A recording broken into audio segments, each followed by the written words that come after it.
roobabkan ka daay inta badan deegaanada hoos yimaada maamul goboleedka Xaman iyo Xeeb ayaa waxa si weyn ugu diirsaday dadka iyo dunyada oo in muddo la circiirayay abaaraha daba dheeraaday ee ku dhuftay gebi ahaanba gobolada dalka Soomaaliya.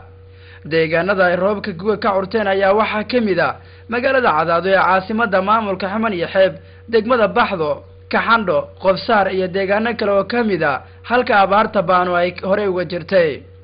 roobabkan oo socday muddo saacada ayaa waxa ay biyo fariisiyeen dhamaanba deegaanadii ay ka deen, waxaana ku farxay dadyuuga ku dhaqan deegaanada ay roobka guga ka curteen.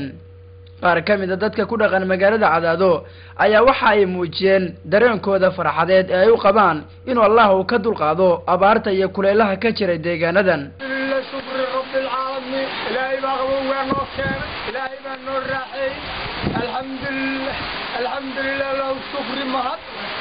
بسم الله الرحمن الرحيم. أنا فرحان سيد كدية وأنت واحد عاد يقول فرح صنع قبوة أنا هلا إيميل كست بيو فرديان أنا ودريمي كرنا شلي كل الكين هيستي برنامج كأسوامرني أبريل أنت كده من هالدر يعني ما أنت لو عطني الضغط أبريل أجوجنا ميل كستنا بيو فرديان هذه هذا أقول فرح صنع. الحمد لله مركب كواد الحمد لله إن سيدا الله صعنّا إن أسبوعين اللي صورنا فوق كليته ضدك أنت بدنا نحير كفرال أد فربنا إن سيدا الله صعد ضدك مركب لين مسكور ما كل سلام تويسك جنبنا صوت مثل سلام كنا لكن ما أنت حندرين كرنا راب أد مع ضدك ويسك صلى عنا ين ويسنا خذينا ين والله شاكسنا هذا الله شاكسنا ورتولي هذا الراب مع كداي يجمع الراب مع كداي تلفنا ذي إن بدنا نهرب على سنة نفسنا يا ما أنت مركب حندي كرنا ما دام من عدا إليه أونسي أنا كل حمدنا الحمد لله رب العالمين. ما أنت واقف حاجة أدوين ناس كينيس أركيس ما تيندو هذين أوصل لابتين ناس كينيس راب أدو بحد وين نقوي مت بنكا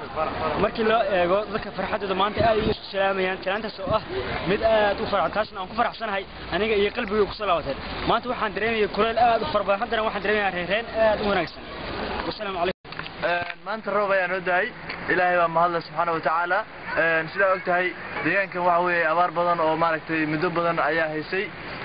ilaahay roobkaas nasiya ayaa mahad iska leh sida ogtahay inshallah waxaan sameynay banaanbax roob doona ilaahay anaga baranay sidaas darteedna waxaan rajaynaynaa in maaragtay jawaabtii ay tahay bidan hadda roobabkan ayaa waxa ay ku soo beegmayaan xilli deegaano fara badan oo hoos yimaada maamul goboleedka Xaman iyo Xeeb ay ka jirtay abaar saameyn ku yeelatay nolosha dadka iyo dunyada, taasi oo inta badan xoolihii dadka reer miyiga ay dhaqanayeen ay ku dhamaadeen. waxaana roobabkan rajo ay geliyeen dhammaan dadkii xoolo dhaqatada ahaa ee horey ay saameynta ballaaran ugu yeelatay abaarta ka jirta gebi ahaanba gobolada dalka Soomaaliya, gaar ahaan deegaanada hoos yimaada maamul goboleedka Xaman iyo Xeeb.